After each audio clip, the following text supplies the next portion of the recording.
श्रद्धा, रानी श्रद्धा। श्रद्धा ने ब्राह्मणों की, ऋषि मुनियों की, संत महात्माओं की बड़े मन से सेवा की। उनकी सेवा को देख करके ऋषि मुनि ब्राह्मण संत समाज प्रसन्न हो गए। लेकिन श्राद्ध ने थोड़ी की वैसी सेवा उतनी श्रद्धा से, घरवाली ने की। अब यज्ञ की पूर्णाहुति होने लगी तो यज्ञ में होता होते हैं, उद्गाता होते हैं, ऋत्विज होते हैं, जो वैदिक यज्ञ होते हैं ना, जैसे हमारे पौराणिक यज्ञ में होते हैं ब्रह्माचार्य आदि, उसमें होता, उद्गाता, ऋत्विज, सदस्य आदि होते। तो जो मुख्य होता थे, अंत समय में जब यज्ञ पूरा होने लगा तो पूर्णाहुति यज्ञ की होने लगी, तो वो जो श्रद्धा थी, श्राद्ध की पत्नी श्रद्धा, उन्होंने जो होता ऋषि थे, ब्राह्मण थे, उनके कान में कहा, होतारम प्रार्थयामास, होता से प्रार्थना की कि भगवन कन्या भवतु मे ब्रह्मन् तथोपायो विधीयताम। ब्राह्मण देवता ऐसा उपाय कर दीजिए मेरी कन्या हो जावे।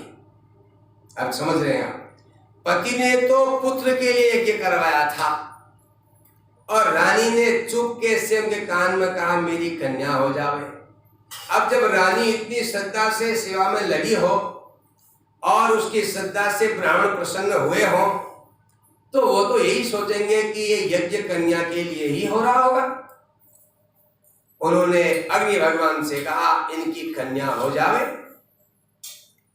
यज्ञ संपन्न हो गया, रानी गर्भवती हो गई। राजा श्राद्ध को बड़ी खुशी हुई। देखो यज्ञ का कितना बड़ा प्रभाव है। विधिवत यज्ञ करने से सारी इच्छाएं पूरी हो जाती है। उन्हें तो आशा थी कि मेरा पुत्र होगा, लेकिन समय आने पर पुत्र न हुआ, कन्या हो गई। राजा को बड़ा दुख हुआ। पुत्र के लिए इतना बड़ा तामझाम किया, इतना बड़ा यज्ञ किया, ऋषि मुनियों को बुलाया, विद्वानों को बुलाया, उनकी सेवा की, और इन लोगों ने मंत्र ढंग से नहीं पढ़े होंगे तभी तो ये कन्या हो गई। थोड़ी गलती हो जाने से कन्या हुई होगी, अपनी गलती का ध्यान नहीं हो रहा है कुछ। इस संसार में आप ख्याल करना, हमारा अपना घर कितना ही मैला कुचला हुआ हो, लेकिन हमें वो शुद्ध दिखता है। जब दूसरे के घर जाते हैं तो वहां कितनी भी सफाई हो, वो अशुद्ध ही दिखता है, वहां कमियां दिखती हैं। ऐसे ही सब जगह होता है। तो राजा को दुख हो गया। क्या करते, बड़े मरे मन से नामकरण किया। उसका नाम हो गया इला। इला एक धरती का नाम भी है। अगर कन्या का नाम इला रखेंगे, धौ से नाम आया, धरती रखेंगे, तो उसमें धरती के गुण आएंगे।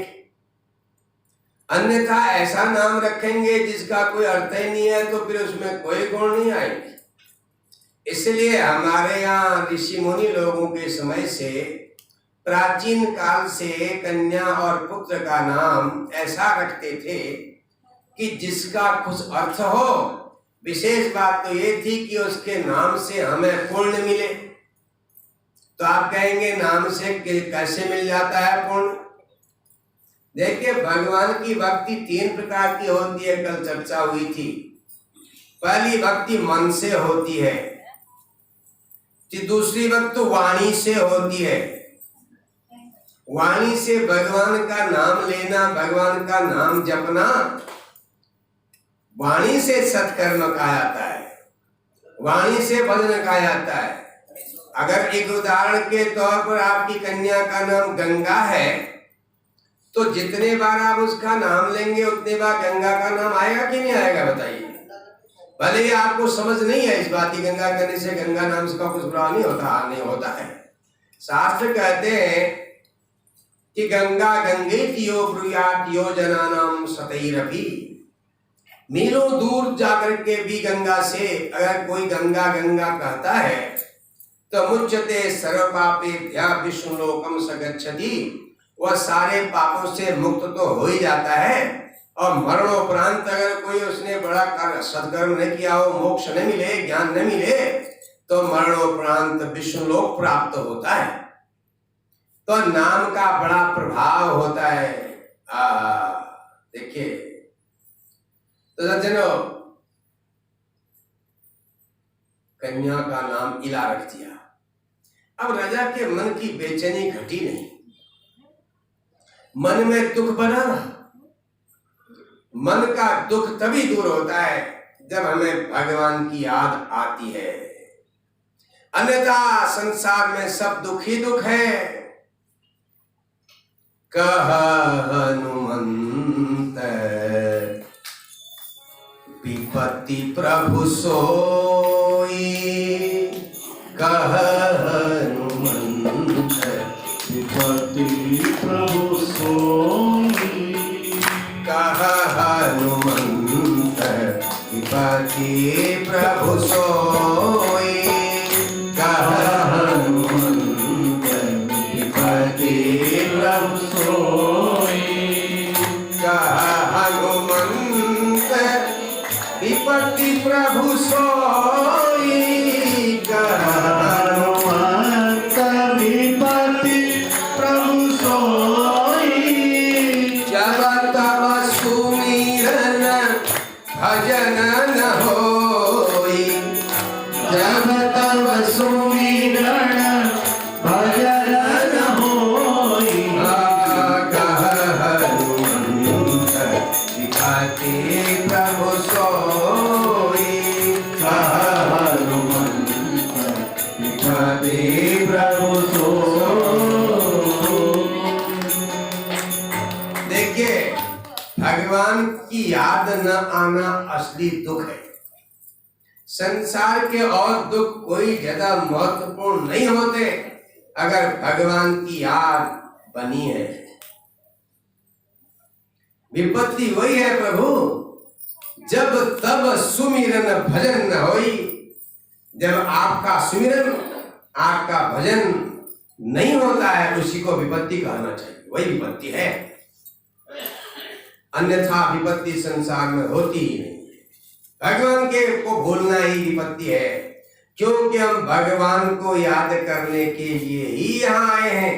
अगर इस मनुष्य शरीर में आकर के भगवान को भूल गए तो क्या कहा जाएगा? कृतघ्न है।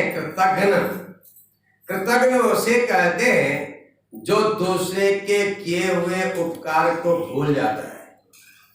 याद रखिए, दूसरे ने आपको रास्ते में पानी पिला दिया तो उसका बहुत बड़ा उपकार है। गरीब में आपको पानी पिला दिया और आप उसे भूल गए, आप उसके कर्जदार बन चुके हैं। संसार में जो भी आप सुख प्राप्त करते हैं, अगर उसके बदले में कुछ अपनी तरफ से अच्छा काम नहीं करते तो आपको कर्ज है। तो भगवान का कर्ज हमारे ऊपर, भगवान को हमने कर्ज चुकाना है। हम जब जन्म लेते हैं तो हमारे साथ अलग अलग प्रकार के ऋण हम साथ लेके आते हैं। देव ऋण, पितृ ऋण और मनुष्य ऋण।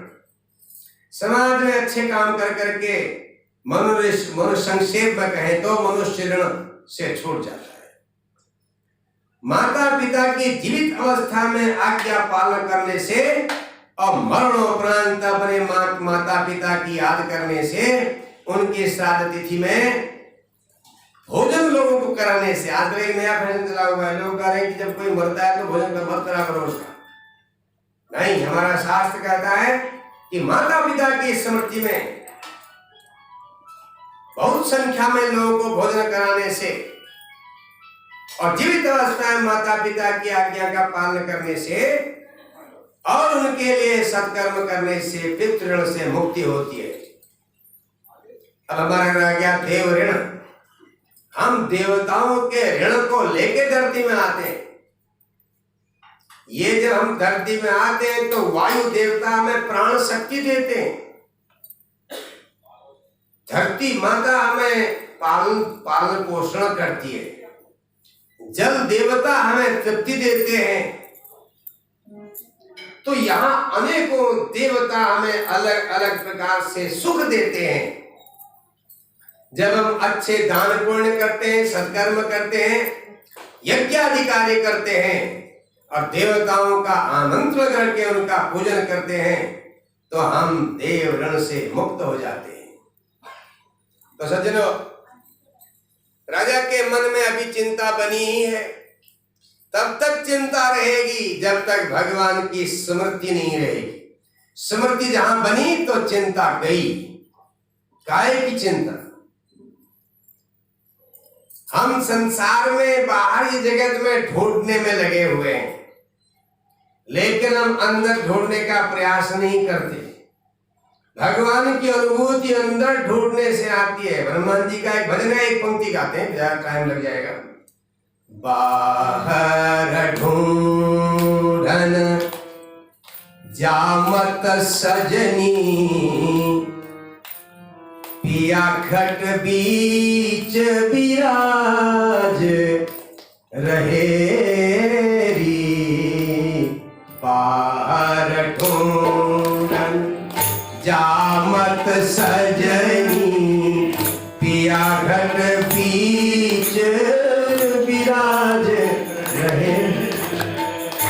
बाहर ढूंढन जामत सजनी, पिया घट बीच विराज रहे री।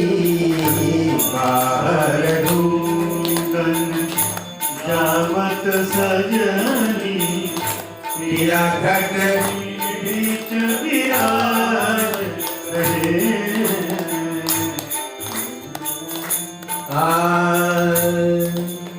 देखिए, हम दुनिया में सुख ढूंढने में लगे हैं।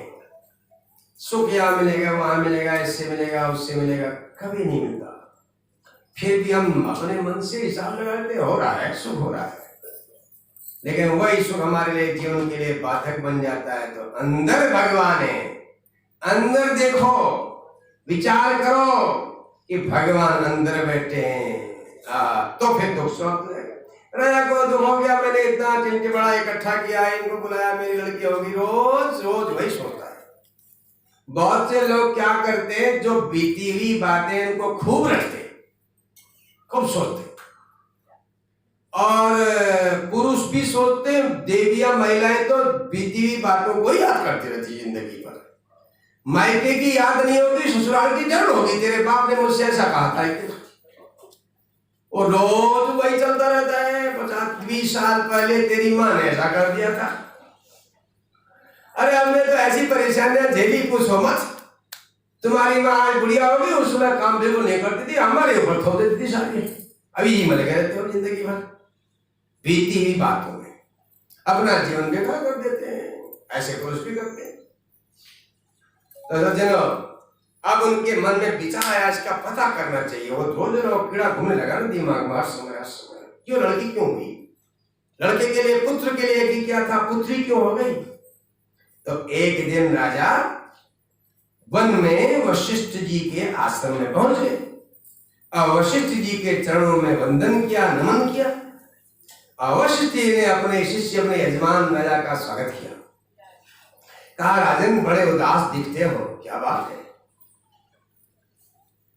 गुरुदेव, आपकी कृपा से यज्ञ संपन्न हुआ, आप ही ने मार्गदर्शन किया था, लेकिन पुत्र के लिए यज्ञ किया था, पुत्री हो गई महाराज। इसी बात से बहुत चिंतित हो, दुखी हो। ऐसा क्यों हुआ होगा। वशिष्ठ जी ने कहा, तुम्हारा मन क्या कहता है, तुम्हारे मन में क्या विचार आता है। उन्होंने कहा, गुरुदेव मुझे तो ऐसा लगता है कि ब्राह्मण लोगों ने मंत्र ढंग से नहीं पढ़े होंगे, अनुष्ठान में मन नहीं लगाया होगा, इसलिए तो लड़की हो गई, बेटी हो गई। वशिष्ठ जी ने कहा, ठीक है, हम देख लेते हैं अभी। वशिष्ठ जी ने अपनी दिव्य दृष्टि से देखना आरंभ कर दिया। हमारे अंदर दो दृष्टि होती है, एक सामान्य दृष्टि और एक दिव्य दृष्टि। आपको वो दिव्य दृष्टि से दिखता है, आपको ध्यान नहीं होगा। आप दो नजर से देखते हो, एक तो सामान्य दृष्टि देख रहे हैं ना, यहाँ लोग आ रहे वहां लोग आ रहे। एक ऐसा भी आप देखते हो जब आपकी आंखें बंद रहती हैं फिर भी आपकी आंख देखती है। कब देखते हो? सपने में देखते हो नहीं देखते हो? आंख तो बंद है, आप सोए तो बसें गाड़ियां हवाई जहाज कहां से दिख रहे हैं सपने में? तो इसका मतलब है एक आंख बाहर देखती है और दूसरी आंख अंदर भी देखती है, अंदर से सब कुछ देख सकती है। जिसकी ये दिव्य दृष्टि खुल जाती है वो आंख बंद करके सब कुछ देख सकते हैं। पहले लोग इसी साधना को करते थे, अब आजकल तो दूसरी साधना में लगे हैं ना। इसको फुर्सत है इस बात से? बताइए। पहले लोग अपने जीवन को सार्थक करने के लिए साधना करते थे, घंटों घंटों संध्या करते थे। केवल पुरुष ही नहीं, महिलाएं भी पूरा जीवन भगवान के भजन में लगा देती थी। आप सीता जी को देखिए, जब सीता जी को पता चला मेरे पति बन जाने वाले हैं तो उन्हें दुख नहीं हुआ, उन्हें खुशी हुई। भगवान ने समझाया तुम घर रहो, जंगल में बड़े कष्ट होते हैं, विभिन्न विपत्ति नहीं जाए बखानी, मानस शैलील सुधा प्रतिपाली, जियो की लवण पयोधि मराली।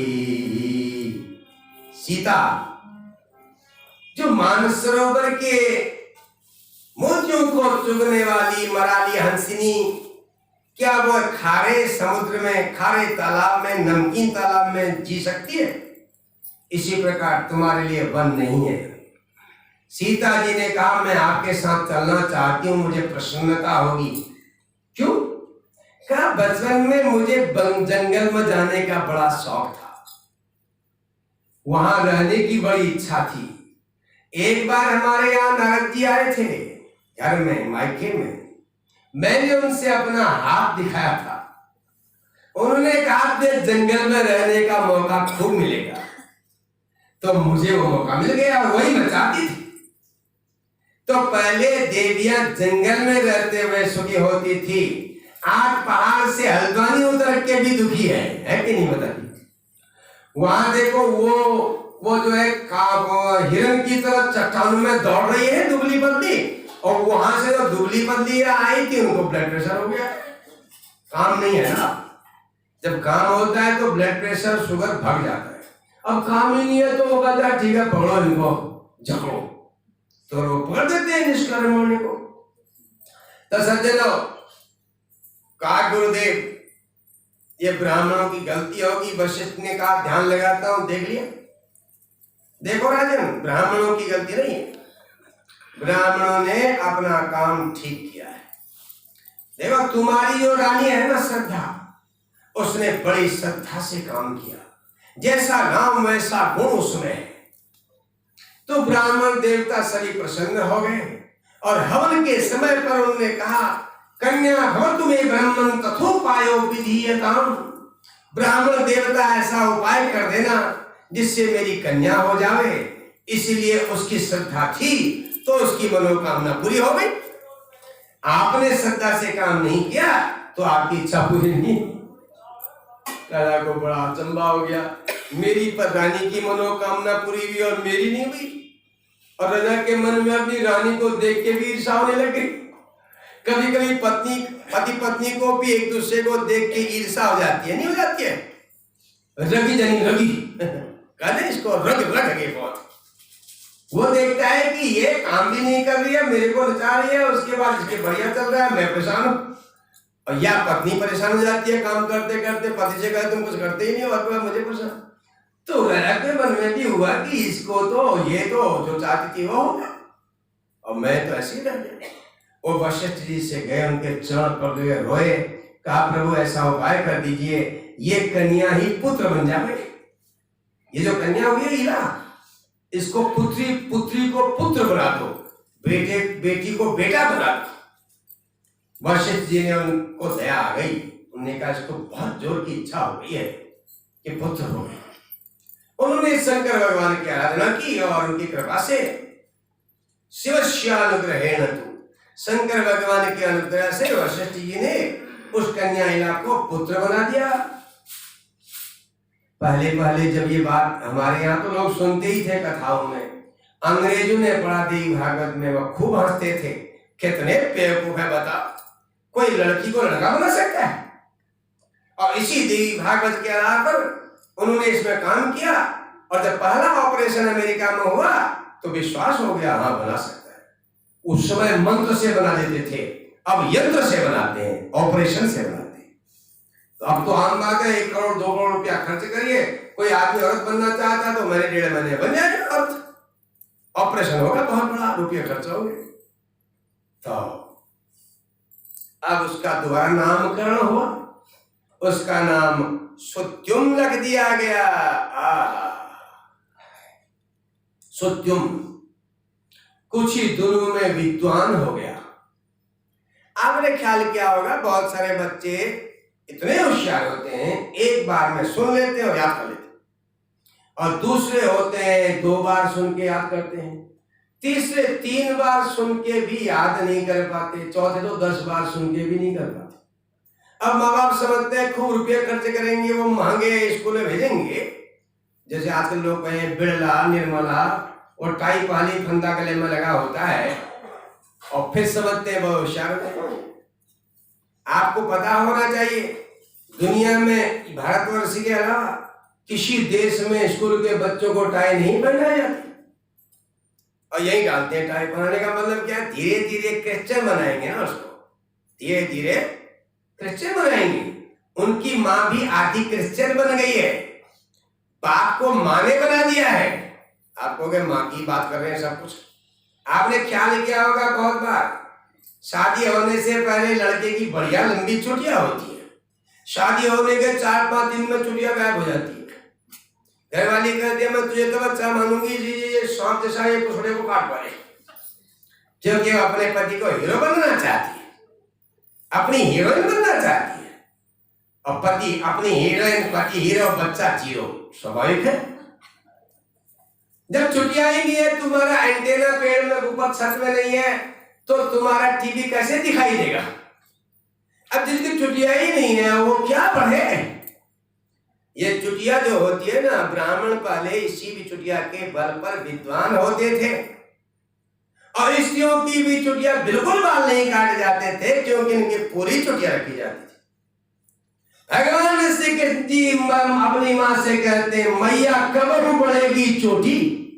अब आजकल उल्टा हो गया, मैया कब हो कटेगी चोटी।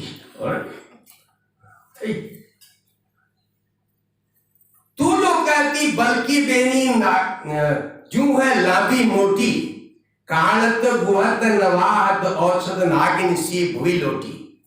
तू तो कहती थी कि बलदेव की तरह से सांप की तरह जमीन तक पहुंच जाएगी तेरी चुटिया। अब मेरी ये बढ़ती तो नहीं है चुटिया।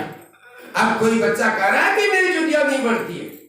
अभी तो चुटिया ही काटने के कुछ दिन में वहां पर एक वो जो मुसलमानों के दाम लगाते हैं ना खोपड़े पीछे से, वो भी आने में देर नहीं है।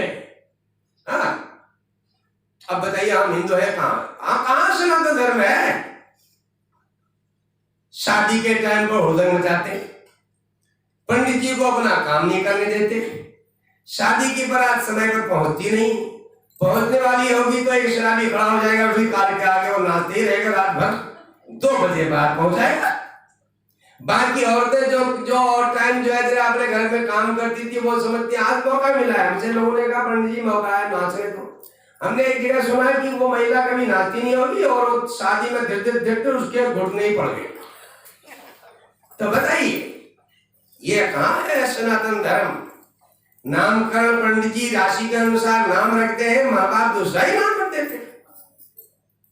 देवता का नाम होगा अच्छी ये बेकार का नाम है, जो अच्छा रखो। क्या नाम मकसद प्रकाश बताओ, विवेक क्या नाम है बताओ। विवेक प्रकाश, विवेक की जगह बिट्टू रखो, बिट्टू। प्रकाश की जगह पिंटू रखो, पिंटू। हम कहाँ है बताइए, कोई मतलब ही नहीं है। जितना सनातन धर्म था वो चुटिया ने उड़ा दिया। जिन्हें वो कहीं होती नहीं, गधेरू में कर ला रहे हैं लोग, और उनमें खूब पैसा उड़ाएंगे।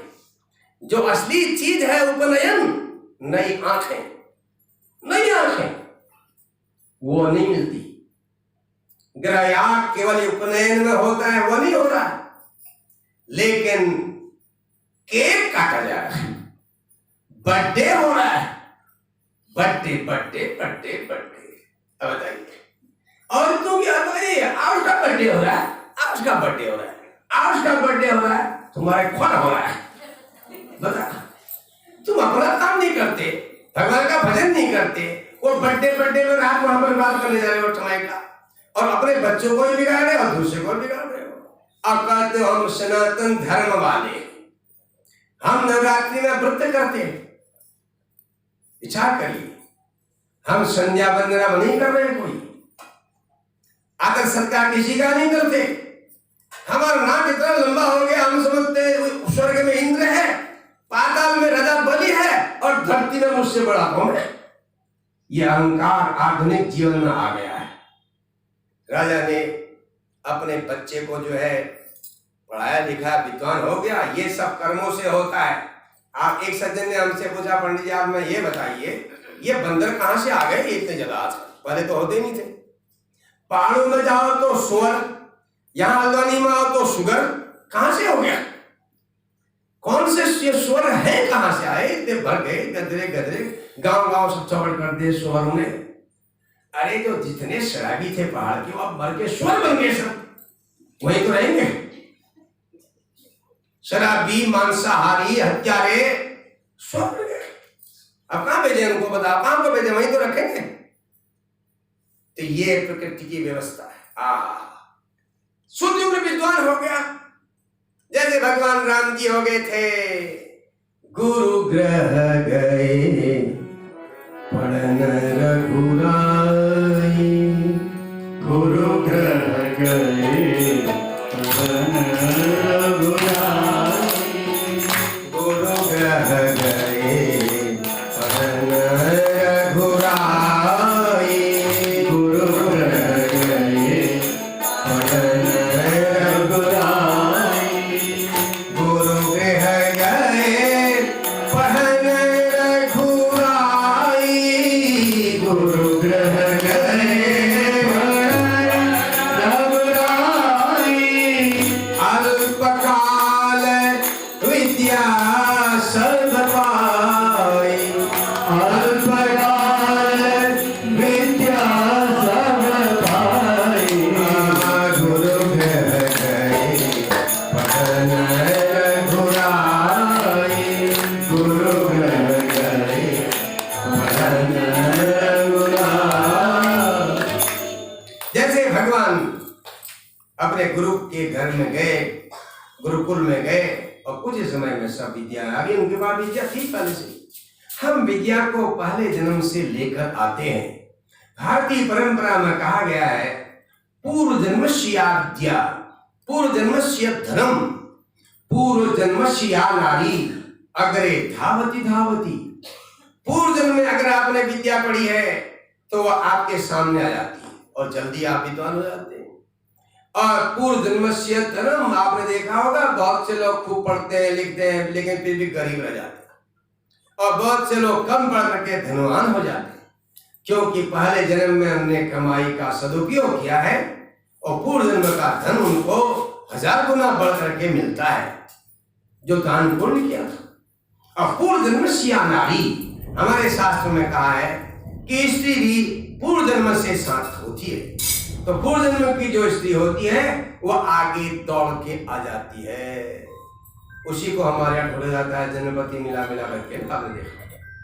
तो सज्जनों, सुद्युम्न विद्वान हो गए, जैसे सरिताम्य सागर है, जैसे सागर में अनेकों नदियां प्रवेश हो जाती है और सागर को कोई अंतर नहीं पड़ता, कोई फर्क नहीं पड़ता, ऐसे ही सारी विद्याएं मानो सुद्युम्न को उन्होंने वर्ण कर लिया है। अब देखिए, सुद्युम्न युवक होने लगा।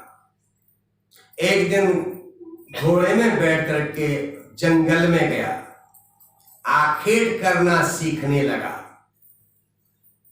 ये भी एक बड़ी समस्या है। आप सोचो जरा, हर कथा में आप सुनते हैं राजा जो थे जंगल में आखेट करने के लिए गए, तो राजा का कोई और काम नहीं था? जो रोज जानवरों को मारते रहे जंगल में, और कोई काम नहीं उनका? हर एक राजा आखेटी में लगा रहता है। अरे वो आखेट अपने खाने के लिए नहीं करते थे, वो ट्रेनिंग करते थे। जंगल में अपनी इस प्रजा की रक्षा के लिए राजा खुद भी संघर्ष करते थे। विचार करो, सामने अगर जानवर आवे तो निशाना लगा करके मारा जा सकता है, लेकिन जंगल घने जंगल वृक्षों के बीच से टेढ़े मेढ़े जानवर भगे और घोड़े में बैठ करके निशाना लगाना कोई खेल है? बताइए। वो ट्रेनिंग करते थे, कोई मांस खाने के लिए नहीं करते थे, वो अभ्यास करते। जरूरी नहीं है कि वो जानवर को मार ही देंगे। आप कथाओं में सुनोगे कि जानवर को बाण लग गया लेकिन वो खो गया, उसको ढूंढता रहा भाई कहां को गया, नहीं तो फिर निशाना लगाए। सीखते थे अपनी प्रजा की रक्षा के लिए। राजा अपने को इतना त्याग करते थे जिससे कि निशाना मारना पड़े, टेढ़े मेढ़े भी चोर डाकू भग जावे तो उसको निशाना लग जाए। दशरथ जो है शब्द वेदी बाण मारते थे, किसको मारने के लिए? शत्रुओं के संहार के लिए। जो हमारे राज्य में हमारी प्रजा को परेशान करेगा तो उसको यहीं से मारेंगे, जहां होगा वहीं लगेगा। जैसे आजकल की मिसाइलें हैं, वो फिक्स हो जाती है और पॉइंट पर जहां पर वो जाना है जिस शहर पर, और वहीं पर जाके गिरती है वो। ऐसे पहले शब्द वेदी बाण होते थे। तो सज्जनों, ये जंगल में चले गया। जंगल में जाते जाते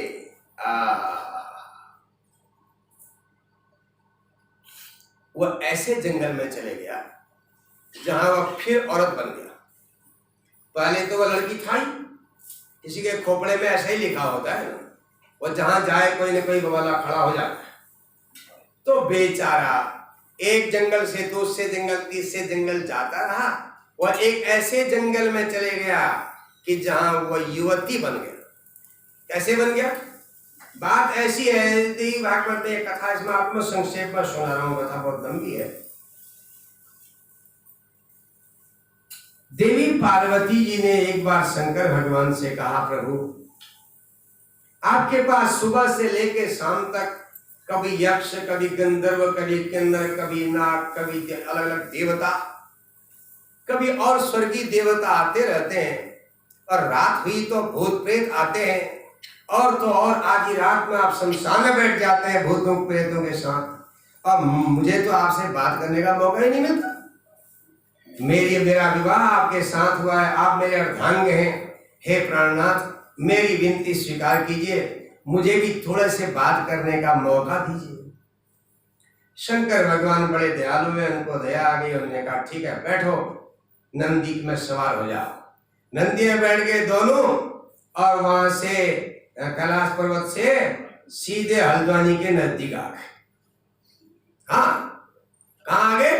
ये सामने जंगल है, रोशीला है ना, ये रोशीला पनियापुर, घना जंगल है, और सामने ही जो है वो पहाड़ है।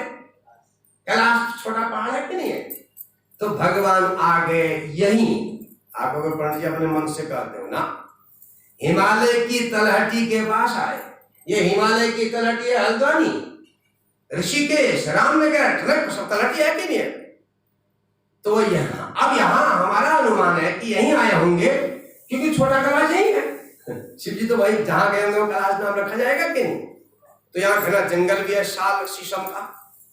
तो शंकर भगवान ऐसे जंगल में आ गए हिमालय की तलहटी में, जहां बिल्कुल सुनसान था, बियाबान वन, और देवी पार्वती के साथ बैठ करके उनकी बातें पूछने लगे। शंकर और पार्वती बात कर रहे थे एकांत स्थान। तो देवताओं की, ऋषि मुनियों की इच्छा हुई कि कैलाश पर्वत जाके भगवान के दर्शन करें, जैसे और दिन करते थे। तो सप्तऋषि वहां पहुंचे, उनको भगवान नहीं दिखाई दिए, पार्वती भी नहीं दिखी। गणों से पूछा, हमने कहा भगवान वो तो यहाँ को गए थे, दक्षिण तरफ को, ये हल्द्वानी की तरफ को। तो सप्तऋषि ने ध्यान लगाया, उनको पता चल गया वो जंगल में पार्वती के साथ बैठे, चलो वहीं हम भी चले जाते हैं। सप्तऋषि वहीं आ गए। अब जब सप्तऋषियों ने दूर से देखा शंकर पार्वती बातचीत कर रहे हैं एकांत में, तो पार्वती ने देख लिया उनको। यह प्रकृति का नियम है। महिलाएं स्त्रियां जो हैं उनके पास ऐसा गुण होता है, वो हर एक आदमी के हाव भाव को देख के जान लेती है कि इसके मन में क्या है। ये जानने के बाद भी वो ठगी जाती है, वो सरलता सुगुन में होती है। तो सज्जनों, पार्वती ने उनको देख लिया और पार्वती एकांत में बात करते हुए शर्मा गई। शास्त्र कहते हैं लज्जा स्त्रियों का आभूषण है। कुलजन प्रवश्य लज्जा, कुल स्त्रियों में जो लज्जा के रूप में है वो भगवती ही है। तो देखिए बड़ा रोचक विषय है। पार्वती लज्जित हो गई।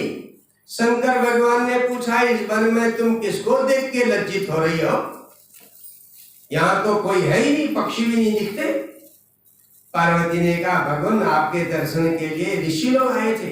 शंकर भगवान ने कहा ऋषि लोग यहां भी आ गए? कहां है बताओ? पार्वती ने कहा हमको एकांत में बात करते देख करके लौट गए हैं।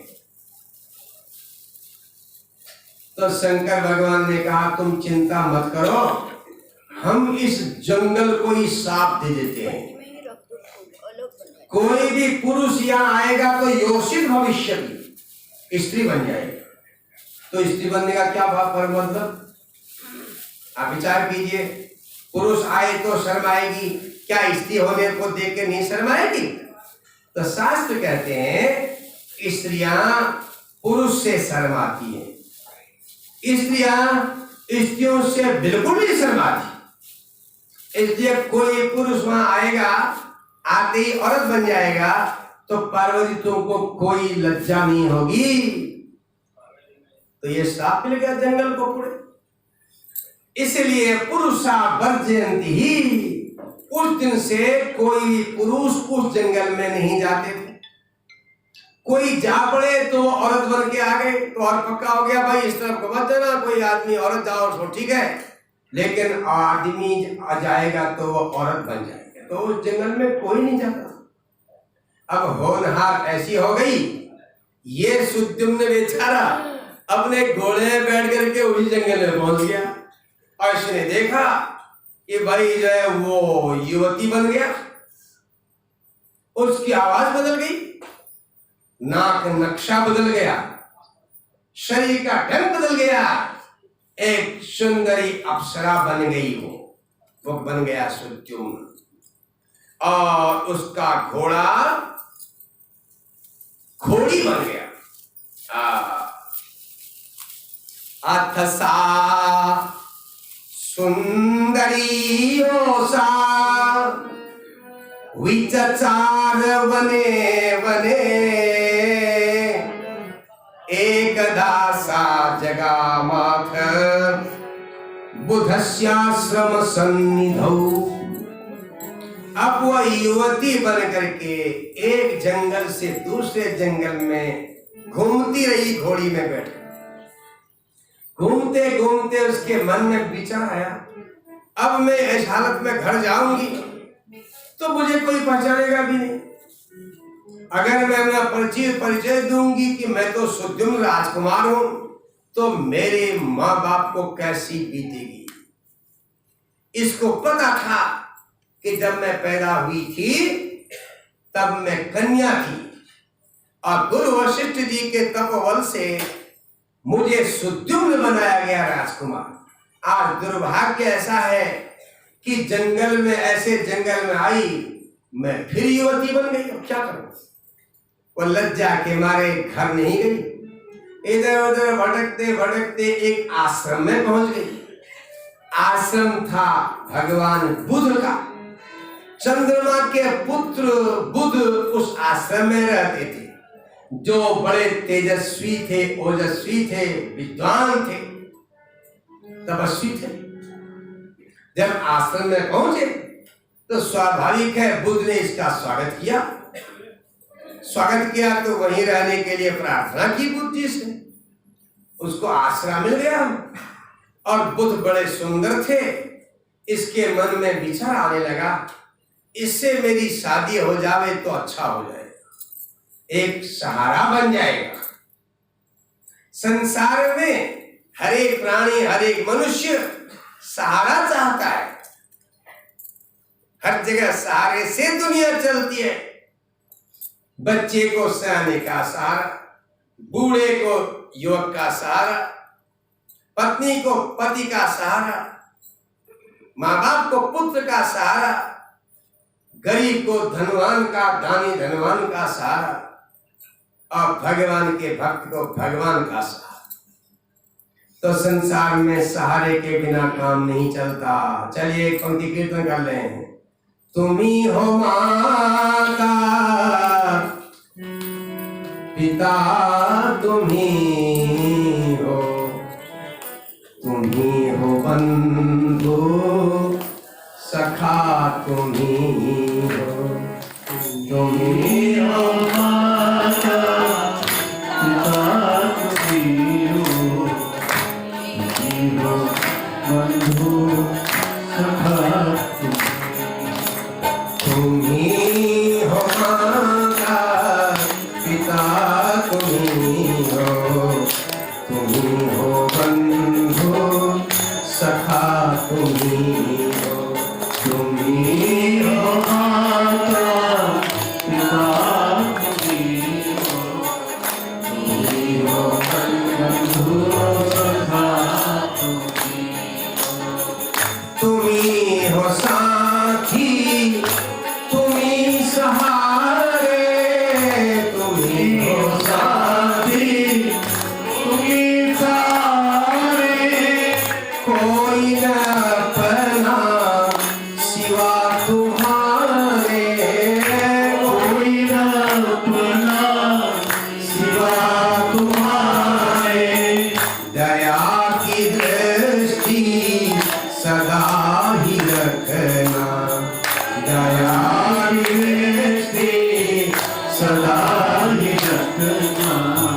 तुम्ही हो माता पिता, तुम्ही हो, तुम्ही हो माता पिता तुम्ही हो, तुम्ही हो माता पिता, तुम्ही हो, तुम्ही हो बंधु सखा, तुम्ही हो, तुम्ही हो माता पिता तुम्ही हो, तुम्ही हो बंधु सखा तुम्ही हो।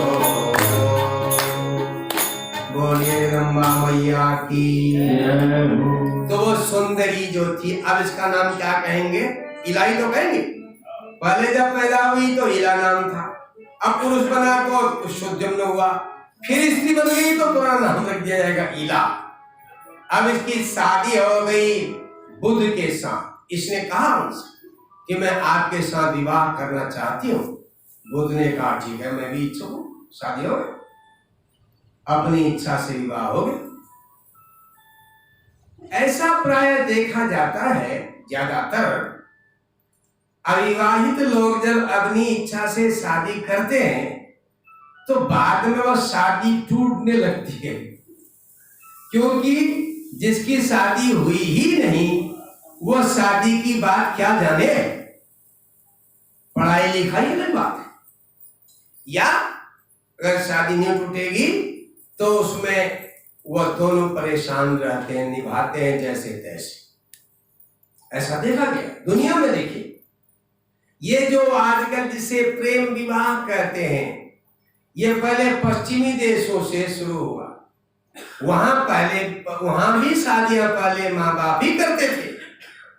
हम आपको एक उदाहरण बताएं, स्विट्जरलैंड की बात है, सन 1992। वहां पर एक यूनिवर्सिटी है, लुसर्न यूनिवर्सिटी। वहां हमारा कार्यक्रम था, हमें वहां यूनिवर्सिटी में भाषण देने थे। तो मई का महीना आया था, तो स्विट्जरलैंड के सारे शहरों में हम गए जहां तहां भाषण हुए ज्योतिष के विषय। तो पूछने के लिए भी लोग यूनिवर्सिटी के आते थे, उनको टाइम मिलता था। एक महिला और पुरुष हमारे पास आए, बूढ़े थे, लगभग पत्नी 80 वर्ष की थी, पति 85 वर्ष के थे, ठीक थे। तो उनसे सब सारी बातें जब की, बातें करने के बाद हमने कहा आपकी तो कुंडली में 2-3 शादियों का योग है नहीं, और क्या आपने 2 शादी नहीं की? वो दोनों हंसने लगे। कहे पंडित जी हमारे जमाने में शादी अपने मन से नहीं होती थी, हमारे पिताजी के जमाने में तो बिल्कुल नहीं होती थी। हमारी शादी होने तक एक दूसरे को देखने का मौका मिलता था। मैंने अपनी इस पत्नी को मैं देखने गया था और वहां इसने मुझे देख लिया। माँ बाप ने पहले पसंद कर ली थी बात, और धीरे धीरे उसने कहा ये तो अब हुआ है हमारे सामने सामने जो उपद्रव हुआ, पहले नहीं था ऐसा। जैसे यहां लोगों के 10-10, 15-15 बच्चे होते थे, उन लोगों के भी होते थे। जो हमारे साथ देने करने वाला आदमी था, उसने कहा हम 9 भाई हैं, 9 बहनें अलग हैं। मतलब सब जगह एक जैसा ढंग था। धीरे धीरे वहां जो है समय बदला, तो अपने मन से शादी होने लगी।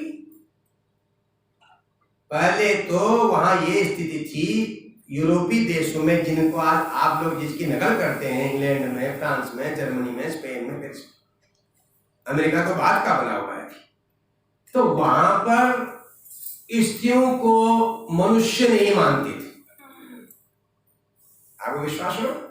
जबकि हमारे शास्त्रों में यत्र नार्यस्तु पूज्यन्ते रमन्ते तत्र देवता, हमारे यहाँ का गृहस्थ इसलिए अच्छा होता है कि पति अपनी पत्नी के सुख दुख की चिंता करता है, पत्नी भी उसकी चिंता करती है। वहां भी ऐसा होता था, लेकिन वहां स्त्रियों की कोई मान्यता नहीं थी, न उनके लिए कोई श्रृंगार की व्यवस्था थी। मुझको एक बूढ़ी महिला ने बताया, पंडित जी आपके कलकत्ता से भारतवर्ष से एक बीड़ी आती थी, छोटा भाई जेठा भाई, बीड़ी चलती थी, और वो बीड़ी केवल आदमी पीते थे, हम नहीं पीते थे, हमको देते ही नहीं थे। तो हम चोर करके 2-4 लड़कियां छिप करके बीड़ी पीते थे। हमको पता नहीं था कि ये बीड़ी खराब चीज है, उस समय नकल करते थे। उसने कहा हमारी कोई मान्यता नहीं थी, कहीं भी कोई भी बात तो हमसे कुछ नहीं पूछा था। अभी महिला जिंदी है, उसकी उम्र 72 साल है इस समय।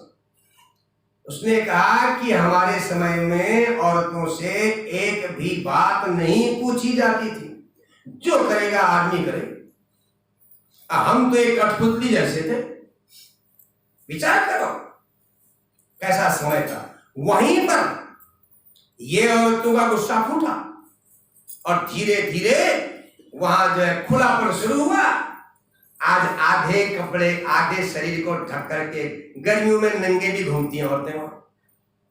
तो वो नकल हमारे यहाँ भी आ गई। वहां प्रेम विवाह होने लगा और प्रेम विवाह के नाम पर अब शादी खत्म हो गई। अब शादी नहीं होती वहां। हम एक शहर में थे जर्मनी के, जिसका नाम जो बड़ा जैसे हमारा बंबई शहर है ना, ऐसे म्यूनिक है जर्मनी का। तो म्यूनिक शहर में हमने अपने संचालक से पूछा कि भाई बताओ यहाँ कितने लोग विवाहित हैं, कितने अकेले रहते हैं। उन्होंने कहा पंडित जी अभी गवर्नमेंट ने गणना की है, तो उस गणना में पता चला है 55 में से 55 लोग अकेले रहते हैं, आदमी औरत। अगर 100 आदमी औरत हैं तो 55 अकेले ही रहते हैं। वो सब लव मैरिज करके हार करके अकेले रहते हैं। फिर बाकी उनने कहा करीब 35% लोग बॉयफ्रेंड और गर्लफ्रेंड वाले हैं, जो वो कुछ दिन साथ रहते हैं तो फिर अलग हो जाते हैं, उनका कोई पता नहीं है। 100 में से 10 लोग शादीशुदा हैं, लगभग 10%। और 10% का भी कब तलाक होने वाला है, वो शादी भी अपने मन से तो हुई है, उसका कोई पता नहीं। तो वहां पर विवाह नाम की संस्था खत्म हो गई है और वो हमारे यहाँ को आ गई है। विदेशों में टीवी देखने का टाइम किसी को नहीं है, वहां कोई टीवी नहीं देखता, और उसको हमारे यहाँ सारे चैनल यहाँ धकेल दिए। और यहाँ धकेले थे अब, और टीवी का भी बाप आ गया है। टीबी बेचारे का गला घोट रखाया था। वो कभी कभी सांस लेता है, कभी अधमरा हो जाता है, कभी उसका हार्ट अटैक हो जाता है। कौन आ गया? उसका बाप। ये छोटा सा बाप, जैसे मच्छर डेंगू पैदा करता है ना, ऐसे छोटा जो हाथ में चलता है आपके, ऐसे ऐसे ऐसे। अभी तो ऐसे चल रहा है, कुछ दिन में इनको खोपड़े में फिट करने वाले हैं, यही फिट कर देंगे, यहाँ अंदर फंसा देंगे, फिर तो जैसी मर्जी वैसे करते रहो, देखते रहो। फिर तो देखिए ये सब ये पश्चिम की नकल होने से हुआ है। अब राजा को, अब इनको देखिए, ये जो लड़की बन गया और बनने के बाद इसको सहारे की जरूरत थी तो शादी कर ली। अभी भगवान की याद नहीं आई है। समुद्र में नए नए पति पत्नी शादी, नया जोड़ा नाव में समुद्र की हवा का आनंद ले रहा है। अलग किस्म के होते हैं ना लोग। अगर शादी करके कोई नैनीताल जा रहा है तो कोई गोवा जा रहा है, कोई विदेश जा रहा है, आजकल फैशन चला नहीं चला बताइए। तो वह दोनों पत्नी समुद्र में नाव में बैठ करके शादी के बाद समुद्र में घूम रही थी। बीच समुद्र में आदमी ने अपने म्यान से तलवार खींची और अपनी पत्नी की गर्दन में रख दी। वो हंसने लगी, क्या कर रहे हो? उन्होंने कहा तलवार तेरे गर्दन में है, अभी तुम मर सकती है। और कहा क्या कर रहे हो? हंसती है, तुझे डर नहीं था इस तलवार का? उसने कहा क्यों डरूं, जो तुम मेरे प्राणनाथ हो, तुम मेरे सब कुछ हो, तुम मुझे थोड़ी मारोगे, इसलिए मुझे डर लगता है। ये मजाक हटाओ इसको। आदमी ने कहा तुम्हें इतना विश्वास है मुझ पर? उन्होंने कहा, इतने में पत्नी ने कहा देखो सामने तूफान आ गया, हमारी नाव शायद डूब जाएगी। इसीलिए पति ने तलवार रखी थी गर्दन में। तलवार रखने पर वह हंसने लगी तो पति ने कहा कि जब तुम्हें मेरे तलवार गर्दन में रखने पर डर भय है ही नहीं तो तुम्हें भगवान का विश्वास नहीं है। जैसे तुम्हें मुझ पर विश्वास है कि मैं तुम्हारे तलवार से गर्दन नहीं काटूंगा, ऐसे भगवान पर भी होना चाहिए। असली सहारा उन्हीं का होना चाहिए। ये तूफान हमारे सामने ऐसे हो जाएगा जैसे सामान्य तृण उड़ जाता है, घास उड़ जाती है, पत्ता उड़ जाता है। इसलिए विश्वास भगवान पर करो। कितना बढ़िया उदाहरण है बताइए। सहारा भगवान का होना चाहिए। सहारा है मुझे तेरा, तू ही मेरा सहायक है। नहीं कोई पिता बंधु सहायक है नहीं मेरा। जो भक्त है वह कह रहा है संसार में मेरा कोई सहायक नहीं है, केवल प्रभु आपका सहारा है। ये बात जब दिल में घुस जाएगी तो फिर आनंद ही आनंद है। आप देखिए शादी हो गई तो बच्चा हो गया। 1 वर्ष भी नहीं हुआ था बच्चा हो गया। बच्चे का नामकरण किया, नाम रख दिया पुरूरवा, और बच्चे को 1 वर्ष का बना दिया पाल पोस करके। 1 वर्ष में होश आ गया। हम बहुत बार संसार की माया रूपी मदिरा में पागल हुए रहते हैं। ये संसार का नशा ही है जो हमें भगवान की याद नहीं होने देता। तो सज्जनों, उसके मन में रात में विचार आया, देखो मैं राजकुमार था, सुद्युम्न था, आज अगर मैं घर में होता तो पिताजी के बाद उत्तरार्ध में मैं युवराज बनता, फिर राजा बनता बाद। लेकिन मेरा भाग्य देखो, स्त्री पैदा हुआ, कन्या बन के पैदा हुआ। गुरु वशिष्ठ जी के तपोबल से उनने मुझे पुरुष बनाया, नाम सुद्युम्न रखा। आज मैं ऐसे जंगल में आ गया, फिर स्त्री बन गया। स्त्री बन के शादी हो गई, शादी बन के होके बच्चा हो गया, और कहां जाल में फंस गया। छोड़ो इस जंजाल को। एक दिन रात में वो घोड़ी में बैठी, अपने बेटे को भी छोड़ दिया और अपने पति को भी छोड़ दिया। उजाला होने तक वो वशिष्ठ जी के दरवाजे में पहुंच गई और वशिष्ठ जी को प्रातः काल में प्रणाम किया। उन्होंने कहा देवी तुम कौन हो? कहा गुरुदेव मैं आपके शिष्य, आपके राजा श्राद्ध का पुत्र सुद्युम्न हूं। सुद्युम्न तुम तो स्त्री हो। कहा गुरुदेव फिर मैं स्त्री बन गया। कैसे? सारी कथा कथा सुना। वशिष्ठ जी देखते रह गए, बताओ क्या क्या हो जाता है कर्मों के प्रभाव से। कहा क्यों रो रही हो? कहा गुरुदेव आप मैंने सुना है, आपने जब मैं कन्या बन के पैदा हुई थी तो आपने मुझको जो है पुरुष बना दिया था, इसलिए एक बार फिर से आपसे प्रार्थना है कि मुझे पुरुष बना दीजिए, युवक बना दीजिए। वशिष्ठ जी ने कहा ये तो कठिन लगता है, बहुत कठिन है। वो रोने लगी, पांव पकड़ ली। अब भगवान की याद आ रही है, धीरे धीरे गुरु की शरण में गई है। तो सज्जनों, जब उसने रोना धोना शुरू कर दिया तो वशिष्ठ जी ने शंकर भगवान की प्रार्थना की। और शंकर भगवान प्रसन्न हो गए। उन्होंने कहा परम वरै प्रसेयते मनसि वर्तते। हे वशिष्ठ जी, वरदान मांगिए, आपके मन में क्या इच्छा है? वशिष्ठ जी ने कहा भगवान ये जो इला थी पहले, ये फिर सुद्युम्न बन गई थी आपकी कृपा से। अब कृपा करके ये इसको फिर पुरुष बना दीजिए, क्योंकि आपने जिस वन को श्राप दिया था वही ये बेचारी जा बैठा ये सुद्युम्न अब स्त्री बन गया है। आज फिर पुरुष बनना चाहता है, आप कृपा कर दीजिए। शंकर भगवान ने कहा भैया बार बार तो हम इसको पुरुष नहीं बना सकते, हम एक काम कर सकते हैं। आप प्रभु बताएं, मानसम पुमांस भविता मानसम नारी भविष्यति। ये 1 महीने तो पुरुष बन जाएगा, महीना पूरा होते ही ये स्त्री बन जाएगा। पूछो इससे, अगर ये 1 महीने स्त्री और 1 महीने पुरुष बनना चाहता है तो अच्छी बात है। वशिष्ठ जी ने कहा भाई तुम 1 महीने स्त्री बनोगी और 1 महीने पुरुष बनोगी, बताओ क्या अच्छा। उसने सोचा चलो 1 महीने तो पुरुष बन ही जाऊंगा, पुरुष बन के राजा बनूंगा, स्त्री बन के अंदर छिप जाऊंगा महीने भर, फिर पुरुष बनूंगा, फिर राजगद्दी में बैठ जाऊं। ऐसा सोचा तो शंकर भगवान ने कहा यो मस्त तो ऐसा ही होगा। वो पुरुष बन गई 1 महीने के लिए, अपने पिताजी के पास पहुंच गई। इनको बड़ी खुशी मिल गई कि हमारा बेटा जो है लंबे समय के बाद फिर घर आ गया। तो सज्जनों, फिर महीने में इसका नाम होता था सुद्युम्न। जब स्त्री बनेगा तो नाम होता था इला। जब ये श्राद्ध जो थे दिवंगत हो गए तो इनको राजा बना दिया। ये 1 महीने राजा बने, 1 महीने अंदर छिप करके इनको स्त्रियों के श्रृंगार अच्छे लगे, सुंदर आभूषण अच्छे लगे, चूड़ियां अच्छी लगे, जेवर अच्छे लगे, मेहंदी अच्छी लगे, आवाज पतली हो जावे 1 महीने में।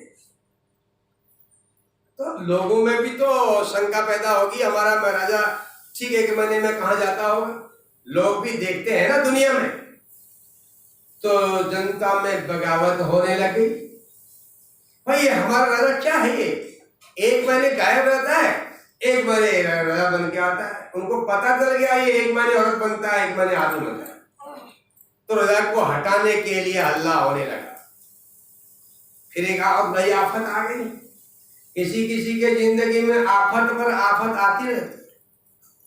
ये सब कर्मों का खेल है। कर्म प्रधान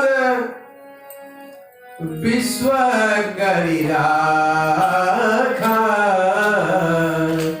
कर्म प्रधान करि राखा, जो जस करहि सो तस फल पावा, जो जस करहि सो तस फल पावा। संसार कर्म प्रधान है, जैसा करेंगे वैसा ही फल मिलेगा। अगर आप जो है आम का वृक्ष लगाएंगे तो आम ही मिलेगा, अगर आप बबूल का बोएंगे तो बबूल कांटेदार मिलेगा। तो इसी प्रकार से सारे संसार के कर्मों का फल हमारे सामने आता है। कोई भी काम ऐसा नहीं है जो फल से रहित हो। तभी फल से रहित होता है जब हम फल की इच्छा नहीं करते। कर्मण्येवाधिकारस्ते मां फलेषु कदाचन। कर्म करो, फल की इच्छा न करो। अब ये कैसे होगा? ये तब होगा जब भगवान की याद बनी होगी। काम करते रहो, नाम जपते रहो। काम करते रहो, नाम जपते रहो। काम करते रहो, नाम जपते रहो। काम करते रहो, नाम जपते रहो। पाप की वासनाओं से डरते रहो। पाप की वासनाओं से डरते रहो। प्रेम भक्ति के आंसू बहाते चलो। प्रेम भक्ति के आंसू बहाते चलो। प्रेम भक्ति के आंसू बहाते चलो। प्रेम भक्ति के आंसू बहाते चलो। कृष्ण गोविंद गोपाल गाते चलो। कृष्ण गोविंद गोपाल गाते चलो। राम राघव कहो, कृष्ण केशव कहो। राम राघव कहो, कृष्ण केशव कहो। कृष्ण गोविंद गोपाल गाते चलो। कृष्ण गोविंद गोपाल गाते चलो। कृष्ण गोविंद गोपाल गाते चलो। कृष्ण गोविंद गोपाल गाते चलो। याद आएगा प्रभु को कभी ना कभी। याद आएगा प्रभु को कभी ना कभी। दास पाएगा प्रभु को कभी ना कभी। दास आएगा प्रभु को कभी ना कभी। ऐसा विश्वास मन में जगाते चलो। ऐसा विश्वास मन में जगाते चलो। कृष्ण गोविंद गोपाल गाते चलो। कृष्ण गोविंद गोपाल गाते चलो। प्यारे विषयों से मन को बचाते चलो। प्यारे विषयों से मन को बचाते चलो। कृष्ण गोविंद गोपाल गाते चलो। कृष्ण गोविंद गोपाल गाते चलो। लेकिन काम करने में कोई दिक्कत नहीं, धन कमाने में भी कोई समस्या नहीं। लेकिन हर काम के पीछे भगवान की स्मृति बनी रहे तो हमारा जीवन स्वर्गीय हो जाता है। अगर हर काम में हमें केवल संसार का भाव बना है तो हमारा जीवन कुछ ही समय में नारकीय हो जाता है। जब संसार का भाव बनता है तो हर काम में हम अपना फायदा ढूंढते हैं। हर काम स्वार्थमय हो जाता है। भगवान की याद करते हुए काम करते हैं तो कर्म के बंधन में नहीं पड़ते हम। इसलिए कहा है कि फल की इच्छा नहीं करनी है। फल की इच्छा वही नहीं करेगा जो भगवान का भक्त होगा। भक्ति है ही नहीं तो फल की इच्छा करेगा हर समय। ऐसा करेंगे तो क्या फायदा होगा बताओ? भागवत सुनेंगे क्या फायदा होगा बताओ? मंदिर जाएंगे क्या? हर चीज में फायदा ढूंढना चाहिए। तो हर जगह लाभ ढूंढने का मतलब है सांसारिक विचार, कर्म में सांसारिक भाव। हर जगह भगवान की कृपा ढूंढना काम करते हुए यह ईश्वरीय भाव है। अगर ये ईश्वरीय भाव हमारे अंदर आए तो कर्मों के बंधन में हम नहीं पड़ते। फिर कर्म के पाप पुण्य हमको नहीं लगता, पुण्य भी नहीं लगता, पाप भी नहीं लगता, तो फिर हम तो साफ है। पुण्य और पाप का बंधन, लाभ और हानि का बंधन, हार और जीत का बंधन ही कर्म का बंधन है। इसलिए भगवान ने कहा तुम युद्ध करो, लेकिन ये हार और जीत के विचार को लेकर मत करो। युद्ध करना एक लक्ष्य है, अभी अधर्म के लिए लड़ना लक्ष्य है। हारने जीतने की परवाह मत करो, लाभ हानि की चिंता मत करो, वो भगवान करेगा। जो तुम्हारी चिंता पेट के अंदर करता था, जब मां के गर्भ में रहते थे तो किसने चिंता करी बताइए? वहां से जन्म होते ही खाने पीने की व्यवस्था किसने की? भगवान ने की। गर्भ के अंदर उसका पोषण किया, गर्भ से जब बाहर निकालने लायक देखा तो मां के स्तनों में दूध की व्यवस्था की। तो इसलिए इस प्रकार भगवान की स्मृति बने रहना, भगवती की स्मृति बने रहना ही कर्म के बंधन से बचना है। तो अब ये फिर परेशान हो गया भाई, ये तो बवाला हो गया, अब तो लोग मुझ पर उंगली उठाने लग गए, क्या करें? ये तो बवाला हो गया, कहीं एक महीने आदमी एक महीने औरत, कितनी आफत है बताइए। महीने भर आदमी के कपड़े चाहिए, फिर एक महीने में औरतों के कपड़े चाहिए। अब औरतों के कपड़े भी 4-4 किस्म के चाहिए, वो साड़ी अलग चाहिए, वो शर्ट क्या पैंट शर्ट भी चाहिए, नहीं बताइए, सलवार कमीज चाहिए, और आदमियों के थोड़े कम है, उनको भी चाहिए। ये कितनी समस्या है। उसने वशिष्ठ जी के पास फिर गए, कहा गुरुदेव बड़ी आफत है, पड़ गया हूं मैं, तो ये तो बवाला हो गया, मुझे रोज के लिए औरत बना दो, वो अच्छा है, चाहे या आदमी बना दीजिए सब। वशिष्ठ जी का क्या बवाला लग गया बता। कहा गुरुदेव बस अब तो व्यवस्था करो कुछ। उनके चरणों में गिर के रोने लग गया। उन्होंने कहा देखो, आश्विन की नवरात्रियों में, जैसे नवरात्रि आकर चल रही है, इसमें 9 दिन तक तुम्हें देवी मख करना होगा। मख, इसे मख कहते हैं। ये भी बहुत बड़ा यज्ञ है जिसमें भगवती जगदम्बा की चर्चा होती है। उसके लिए ही भगवती के प्रति समर्पण भाव होता है आदमी के अंदर। तो देवी भागवत नवा यज्ञ करो, तो भगवती की कृपा होने पर तुम हमेशा के लिए पुरुष हो जाओगे। तो उन्होंने किया, और स्वप्न में भगवती ने दर्शन दिए। बड़ी तल्लीनता से, एकाग्रता से 9 दिन तक व्रत किए, और भगवती की बड़ी विधान से अर्चना वंदना पूजन आदि किया। अर्चना वंदन पूजन विभिन्न प्रकार के सामग्रियों से, पूजा सामग्री से भगवती को प्रसन्न करने का प्रयास किया। अरे देखो, ये जो हमारी भावना है, इसका प्रभाव होता है। भगवती जगदम्बा को हम क्या हम देंगे बताइएगा? जो हमारे रोम रोम में रहती है, ये भाव है हमारा। भाव में क्षुद्ध देवता, देवता भाव के भूखे होते हैं। भाव में मिले नहीं भगवान, भाव के बिना भगवान का अनुभव नहीं होता।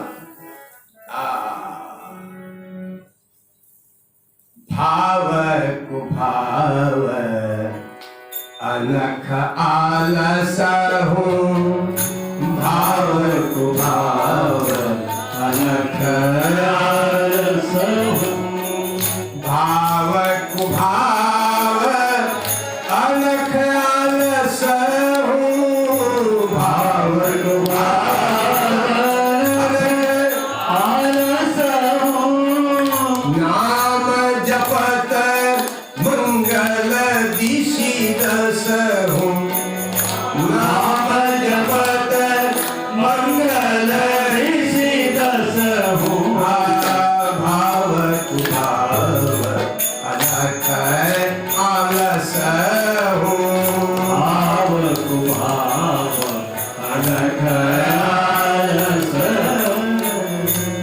देखिए, इसमें पहला भाव शब्द ही आया है।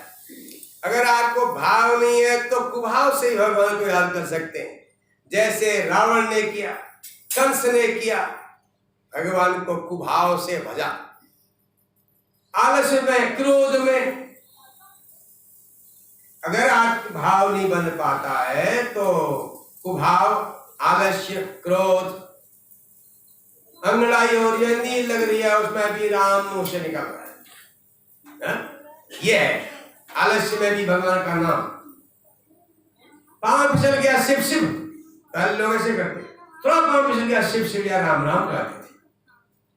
हर समय भगवान की स्मृति हो तो नाम जपत मंगल दिशि दशा हो।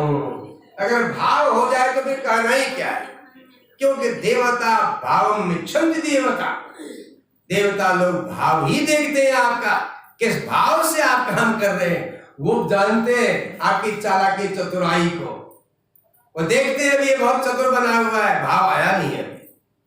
जिस दिन समर्पण भाव आ जाएगा तो देवता को प्रकट होना पड़ेगा। तो जब भगवती स्वप्न में आई और उन्होंने कहा अब तुम सुद्युम्न हमेशा के लिए पुरुष हो जाओ। अब भगवती परम कृपा से सुद्युम्न हमेशा के लिए पुरुष हो गए।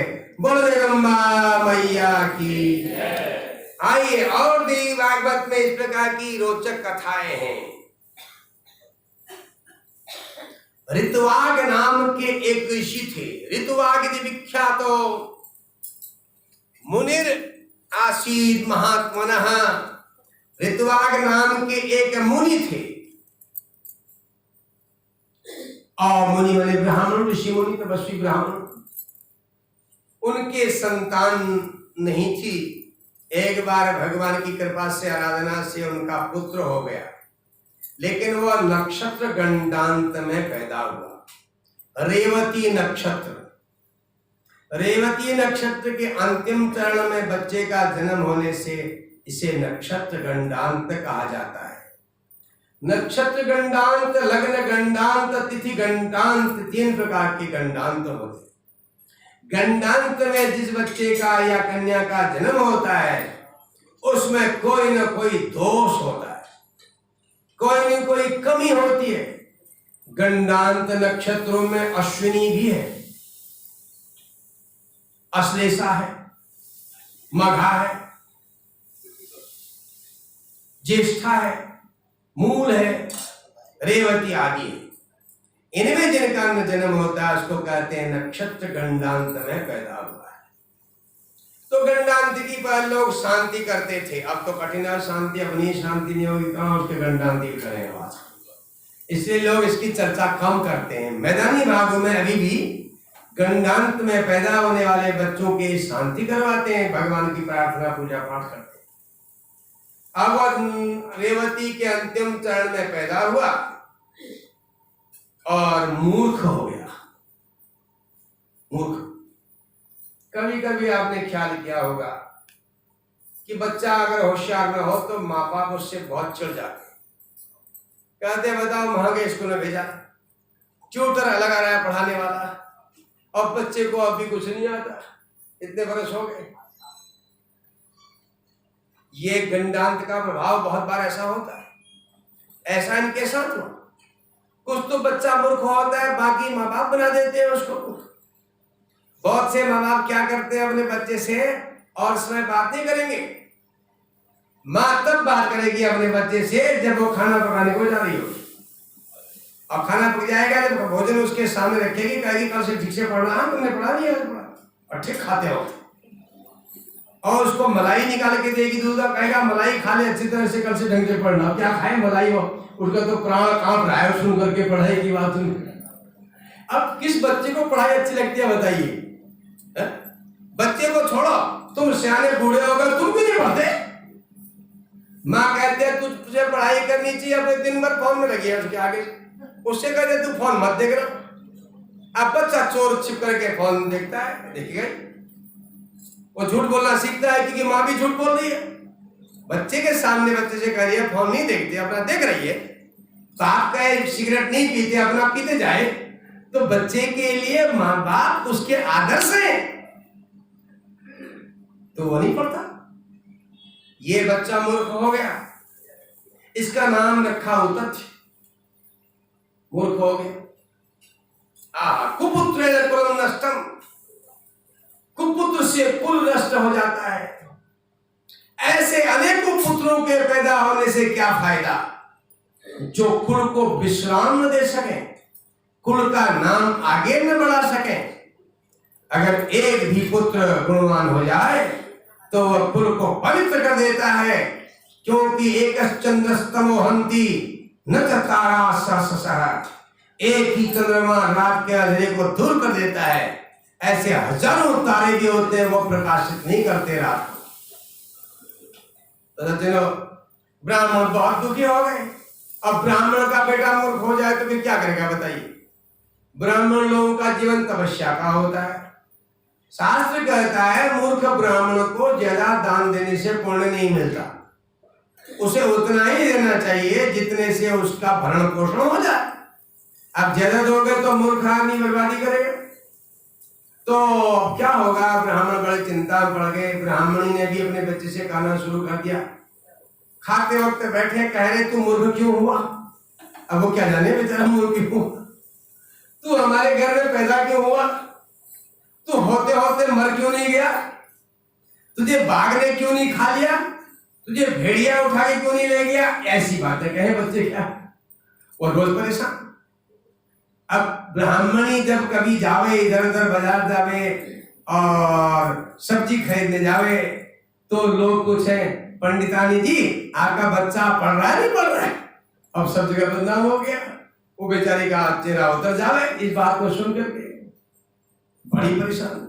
घर आके गुस्सा अपने बच्चे में निकाले। बहुत सारी माताएं ऐसी भी करती हैं, आगे तुमने देखा हमने भीड़ जहां होती बच्चे को लेके आती है और बच्चा रोने लगा तो और चुपड़ी मार देती है इसको गुस्से में। अब मारती है थप्पड़ कस करके। कहने का तो ऐसे ही इसने किया। आदमी भी डांटे, शाम को खाना खाने बैठे दोनों पति पत्नी बेचारे छोटे बच्चे को परेशान करें। उनको इतना होश नहीं है कि हम सियाने हैं और छोटा सा बच्चा, दोनों चिपटे हैं इसमें से। अब मारने में उतना खतरा नहीं है, बार बार एक ही बात कहते रहो। वो तो परेशान हो गया। तो ऋतुराज मुनि जो थे दुखी होकर के गर्ग मुनि के आश्रम में गए। उनसे कहा भगवान मेरा बेटा मूर्ख क्यों हो गया। उन्होंने समय पर उसका चूड़ाकरण भी कर दिया। चूड़ाकरण करने से फायदा होता है। समय पर चूड़ाकरण करने लग कर दो तो बच्चे का विकास तेजी से होता है, बहुत बार अरिष्ट घटता है। फिर ये दो पवित्र से ही बड़ा परिवर्तन होता है, वो भी कर दिया 8 वर्ष में। पहले 8 वर्ष में एक दो पवित्र करते थे, अब तो समय पर लोग नहीं करते। अब धीरे धीरे बदलेंगे। अभी अब कहते हैं उसी दिन करेंगे इसका जो बाल उतारेंगे। अब धीरे धीरे हो जाएगा ना, थोड़ा बड़ा पढ़ लेगा जब पढ़ लेता है तो उसके जुल्फ बनाया रहता है ना, जुल्फे बालों को सजाया रहता है वो, और उसको काटने उसको पसंद नहीं होता है। कितनी मेहनत करके उसने बनाए हो। यहाँ चिड़िया का घोंसला बनाता है बढ़िया सा, घूम रहे हैं बाल खोपड़े में। अब वो क्यों काटे, और माँ बाप से बढ़ जाता है। तो वैसे ही उसकी नाम मात्र का जनेऊ कर देते हैं। वो कान भी क्यों छेदे, वो तो हीरो बनना चाहता है ना। बेचारे ने वैसे ही देखा, क्या करेगा। इसलिए समय पर करिए बच्चे का। 5वें वर्ष में, 30वें वर्ष में, 7वें वर्ष में कर दीजिए चूड़ाकरण। कान भी छेद दो। कान छेद दोगे तो बच्चे को अकल आती है कान छेदने से। कान छेदने का बड़ा फायदा है। यहां तक कि आजकल बूढ़े बूढ़े लोग भी कान छिदा रहे हैं। एक 65 वर्ष के आदमी ने कहा पंडित जी मैं अपने कान छिदवा लूं, मेरी इच्छा है। पहले ना क्यों छेदना चाहते हो, मेरे माँ बाप ने गलती करी उसमें कान छेदे ही नहीं। मुझे लगता है मेरे कान छिदे नहीं, इसीलिए मुझ में कुछ कमियां हैं। अब मैं चाहता हूँ वो कमी ठीक हो जाए, छेद देता हूँ। हाँ छेद तो बढ़िया। और दूसरे दिन मुंडन करा के कान छेद के आ गए, चोटियां रख रहे। अब सुमतिया ये क्या करें। तो सज्जनों बड़ा रोचक विषय। गर्ग मुनि ने कहा देखो देखो ब्राह्मण देवता, तुम्हारा जो बेटा है ना ये रेवती नक्षत्र के अंतिम चरण में पैदा हुआ है, नक्षत्र गंडांत में। यही इसका कारण है। मुर्नेर्नैवा पराधस्ते न मातुस् न सुतस्य च रेवत्यन्तं गंडवान्ते पुत्र दोषील्य कारकम्। ब्राह्मण देवता आपका कोई दोष नहीं है, आपकी पत्नी का भी नहीं, बेटे का भी नहीं। ये तो रेवती नक्षत्र में पैदा होने से, आखिरी चरण में पैदा होने से इसमें कमी आ गई है, मूर्खता आ गई। तो ऋतुवाग मुनि को क्रोध आ गया। उन्होंने उसी समय आकाश में जो रेवती नक्षत्र है उसको श्राप दे दिया, व्योमनः पतु रेवती, आकाश से रेवती नक्षत्र गिर जा। और रेवती नक्षत्र आकाश से नीचे धरती में गिर गया और एक पहाड़ में अटक गया, कुमुद पर्वत में, और वहां चमकने लगा। उसी के तेज से कन्या प्रकट हो गई और वह कन्या एक ऋषि को मिली। उस ऋषि ने उस कन्या का पालन पोषण किया। वो बड़ी सुंदरी थी। अब वह धीरे धीरे विवाह के योग्य हो गई। तो अब उनको समझ में न आवे इस बेटी का विवाह कहां करूं। अग्नि भगवान से उन्होंने पूछा इस बेटी का विवाह कहां होगा। अग्नि भगवान ने कहा इसका विवाह राजा दुर्दम से होगा। दुर्दम, और दुर्दम भी शिकार खेलने आए, आखेट करने, वो अभी आपके आश्रम पहुंचने वाले हैं। तो आपको वही पता चली। इधर बाहर से दुर्दम ऋषि राजा आ गए, और जब दुर्दम राजा आए तो दरवाजे पर रेवती खड़ी थी। रेवती ने उनको प्रणाम किया। आए तो उनकी पूजा होती है। तो राजा ने कहा प्रिय मुनि महाराज कहाँ हैं? इतने में अंदर से मुनि आ गए। उन्होंने कहा राजन बताओ आपके क्या समाचार है। राजा ने महात्मा को प्रणाम किया और महात्मा जी ने राजा का विधिवत पूजन स्वागत किया, और उसके बाद कहा राजन आप बताइए आपके घर में सब कुशल तो है, प्रजा में, आपके राजमहल में, आपके रनिवास में? हमारा सब चीज। आपकी जो एक रानी यहाँ है वो तो कुशल से है, बाकी और रानियां ठीक है? दुर्दम डर गए, मेरी रानी यहाँ कहां से आ गई? कहा प्रभु आप ये क्या कह रहे हैं, मेरी रानी यहाँ कहां से आई है? कहा लो अभी अभी जिससे प्रिय कह रहे थे वही तो तुम्हारी रानी है। कहा वो तो बेचारी में, वो तो एक कन्या थी, मुझे अच्छी लगी तो मैंने, जैसे लोग प्यार से कर देते हैं बेटा बेटी कह देते हैं ना, किसी के बच्चे से भी कह देते हैं, मैं तो प्रेम से उससे कह दिया प्रिय। कहा राजन नाना वो आपकी रानी बनेगी, मैंने अग्नि भगवान से पूछा है।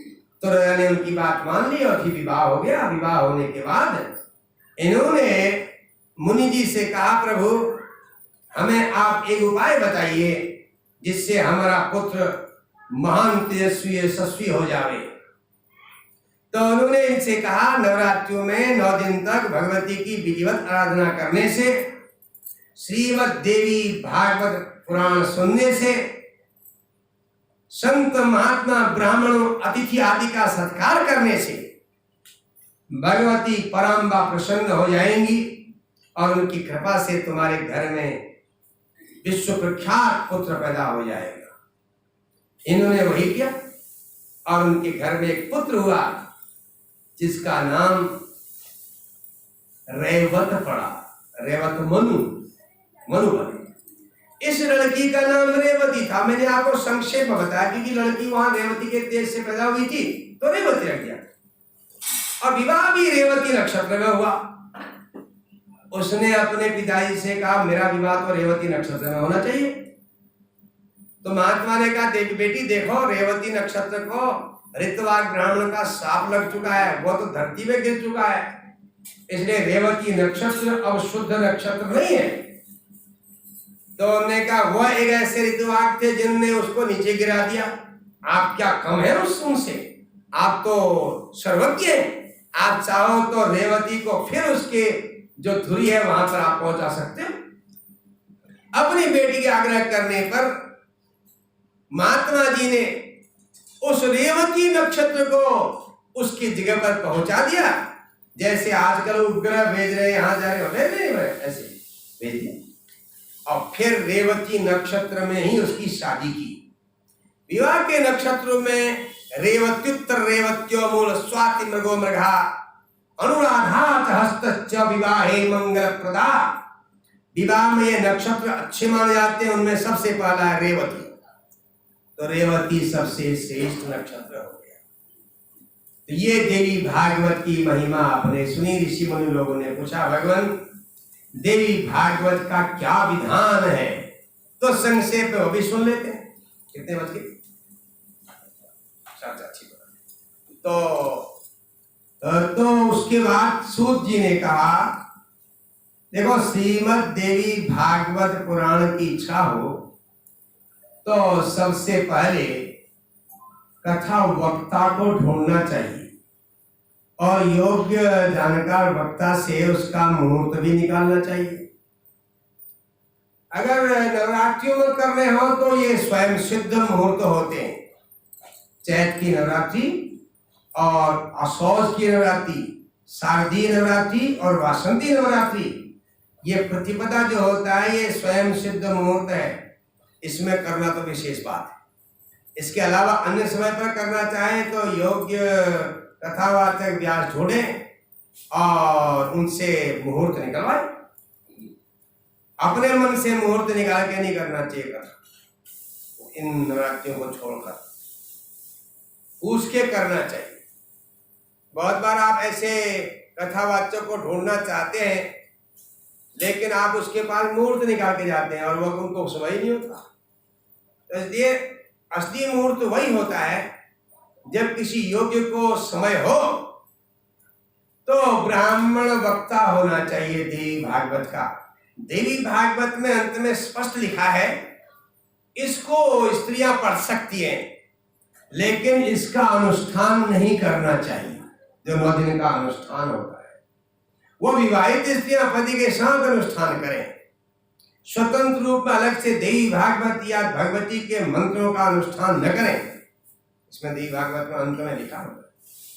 तो ब्राह्मण हो, कथा वक्ता और जिसकी परंपरा से कथा का आयोजन करते रहे हो, इससे उनको ज्ञान होता है।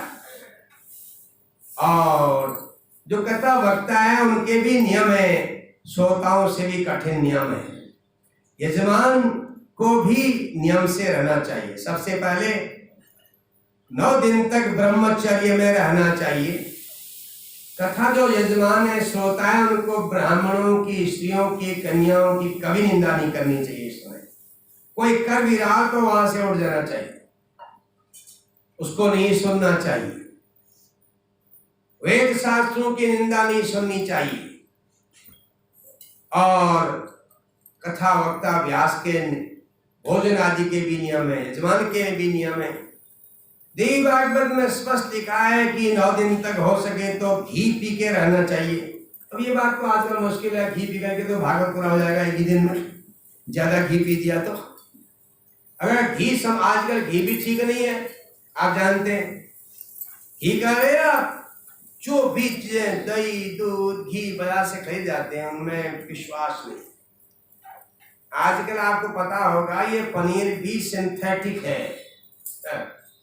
लोग पनीर सोच के बड़े ठाट से खाते, उससे अच्छा है लौकी की सब्जी या आपके घर में बना हुआ फिर तो ठीक। अब बाजार का पनीर वो पनीर है ही नहीं, वो आपके स्वास्थ्य के लिए खतरा है। तो इसमें दूध पी के रहना चाहिए 9 दिन तक। अब दूध भी है सही नहीं, अब तो है ही नहीं दूध। दूध पीने वाले बहुत हैं और गौ माता सड़क में घूम रही है, बड़ी समस्या है। जिनने दूध पी लिया वो गाय को छोड़ दे रहे, उनको ये पता ही नहीं रहा कि भाई अब तो वो सोचते हैं कि यही जीवन होता है, खाओ पियो मर लो, फिर तो फेंक दो। ऐसे ही फिर माँ बाप को फेंक देते हैं, बाद में जब तक काम के रखो फिर इनको निकाल लेना। बेकार है, जैसे गाँव माता को निकाल देना। एक शब्द निकाल लेंगे, महाराज ये क्या हो रहा है, मेरा क्या हो रहा है। घर की माता भी जा रही है, गौ माता भी जा रही है, गौ माता जाएगी फिर घर की माता की बारी आएगी। ऐसा सब जगह हो रहा है। कली काल का प्रभाव है। कली काल में 2 चीजें मिलना मुश्किल होगा, ब्राह्मण और गाय उस समय में। अब ब्राह्मण मिलेंगे भी तो उनमें ब्राह्मण कर्म की श्रद्धा नहीं होगी, ऐसा शास्त्र में कहा है। तो सज्जनों, वो फलाहार करें अगर दूध से काम नहीं बनता और फलाहार से भी काम नहीं चलता तो एक बार भोजन करें। 2-3 बार भोजन करने से फिर कथा में नींद लगने लगती है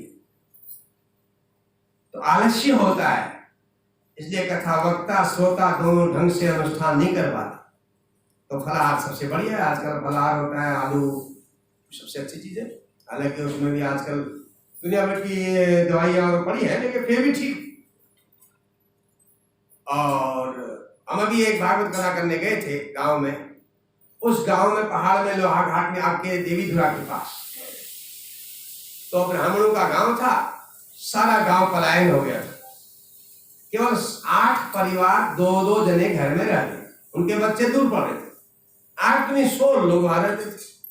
बाकी गांव के सब लोग हल्द्वानी, टनकपुर, खटी में जहां जहां रहते थे, यहां से इकट्ठे पे गए और वहां भागवत किया। अब दूध पीने की तो बात ही छोड़ो, फिर वहां दूध कहां से मिले बताइए। बहुत जगह तो ये भी असुविधा हो जाती है ना। तो वहां पर जो है बहुत अच्छा रहता है, फलाहार बनाइए। हम एक जगह और गए थे, यहाँ पर एक गांव है आपके सर फाटक के पास। वो सारे भाइयों ने बाहर से आकर के वहां भागवत कराया था, और हर साल करेंगे व्यक्तिगत। घर में कोई नहीं रहता उनके, तो पहले घर आकर के मरम्मत करिए 1 महीने तक, उसको बनाया बढ़िया रहने लायक। अब वहां दूध था ही, तो दूध का हमने कहा बढ़िया हो रहा है, इसका आनंद लेते हैं। दिन में आलू बने, आलू खा लेते, और कभी कभी ये मखाना और साबुदाने खीर हो गई। शाम को भोजन, बड़ा आनंद रहा। एक समय भोजन करने से भी काम चल जाता है। सारा खेल मन का है, आपको ये चिंता नहीं करनी है। अगर आपने खाना व्रत कर लिया, फिर आप बहुत लोग फिक्र करते हैं। हमने बहुत लोगों को देखा नवरात्रि में व्रत क्या होता है, दिन भर अपने इनको नापने में लग जाते हैं, कितना घट गया कितना बताइए। अब वो आज का घर घर में मशीन रखी हुई है, तोलने वाली मशीन, दिन भर उनका वजन तोड़ते रहते हैं। कल तोल रखा था, फिर दूसरे दिन फिर तोल रखा। इससे तो अच्छा है दोनों समय भोजन करके सोनी चाहिए। सात्विक भोजन करना चाहिए, इसमें लहसुन, प्याज और गाजर, और उसके अलावा दूसरा क्या होता है वो, उससे जैसा जिसमें चुकंदर, इस प्रकार की चीजें वर्जित है। और चिचिंडा जो होता है, बैगन, जो आपके स्वास्थ्य के लिए अच्छे नहीं है, ये आदमी के शरीर में वायु को असंतुलित करते हैं। आजकल की भाषा में ये गैस्ट्रिक ट्रबल पैदा करते हैं। तो इसलिए वो सात्विक भोजन जो आराम से सुपाच्य हो, लौकी है, आलू है और सब्जियां हैं। हरी सब्जी भी वर्जित है भागवत, हरी सब्जियां भी निषिद्ध है, पालक, लाई आदि भी वर्जित है। तो ये सात्विक भोजन करें। सुबह ब्रह्म मुहूर्त में उठ जाओ। आजकल तो ब्रह्म मुहूर्त तो 5:30 5:25 तक चल रहा है। सुबह 4:00 शुरू होता है, तो ब्रह्म मुहूर्त में उठना तो सरल है आजकल। और ब्रह्म मुहूर्त में उठ करके भगवान का स्नान ध्यान करके, भगवत संध्यापन करके हर समय भगवती की स्मृति रखें अपने अंदर। और जो यजमान है उनके लिए नियम है, और व्यास और ब्राह्मणों के लिए भी यही नियम है। भगवती जगदम्बा खाली यजमान की नहीं होती। बहुत लोग समझते हैं कि सत्यनारायण कथा उनकी करनी है, हम क्यों व्रत करें? अरे भाई, सत्यनारायण भगवान तुम्हारे भी है, उनके भी। तो इसलिए जो सत्यनारायण कथा यजमान करेंगे तो आपको व्रत करना चाहिए।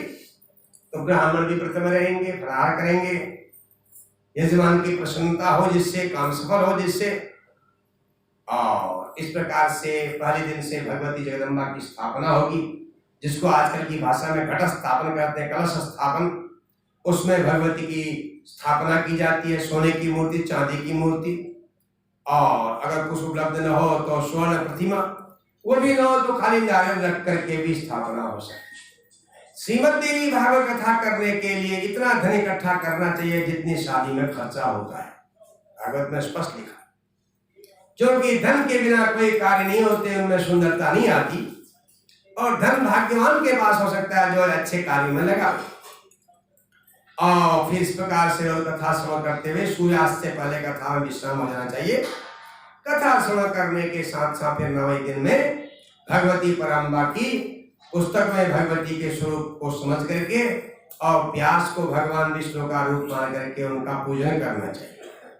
अपनी सामर्थ्य के अनुसार देवी भागवत में लिखा है कि सोने का सिंहासन बना करके जो नवरात्रि में दान करते हैं उन्हें निश्चित ही भगवती का लोक प्राप्त होता है। तो इसका अभिप्राय ये था कि भाई ब्राह्मण के लिए उसका उतना महत्व नहीं है, क्योंकि ब्राह्मण उस पैसे का सदुपयोग करता था पहले। और ब्राह्मण लोग हमेशा विद्याध्ययन कराते थे, पढ़ाते थे बच्चों को। अब आप देखिए, हमारा देश सैकड़ों वर्षों तक, 300 वर्ष तक लगभग पराधीन रहा।